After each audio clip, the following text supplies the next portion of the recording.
Hello guys, this is Vani from moon divine tarot.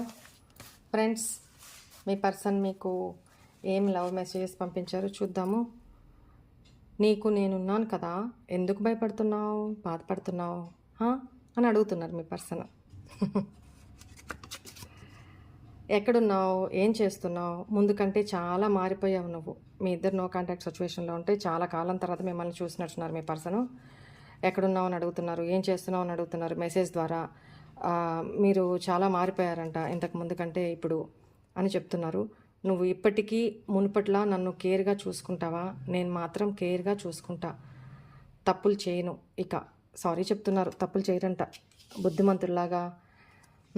నేను ఇంక తప్పులు చేయను అని చెప్తున్నారు.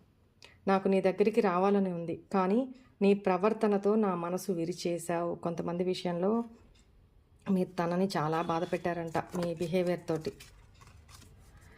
యూనివర్స్ మన ఇద్దరి మంచి కోసమే దూరం చేసింది, ఇద్దరి లోపాలను సరిచేసుకోవడానికి. ఇందులో కూడా మీ పర్సన్ పాజిటివిటీ వెతుకుతున్నారు. Very good. నేను చాలా అలసిపోయాను, అసలు నాకు ప్రేమే వద్దు, ఒంటరిగానే బాగుంది. సింగిల్ రెడీ టు మింగిల్ అనుకుంటున్నారు మీ పర్సన్. నువ్వు నా లైఫ్లో లేకుండా నేను అస్సలు సంతోషంగా లేను. ఒక్కసారి విసుగు వచ్చినప్పుడు అలా అనుకుంటున్నారు, ఒక్కసారేమో మీ గురించి తను హ్యాపీగా లేరు, మీరు లేకుండా తన లైఫ్లో అని చెప్తున్నారు.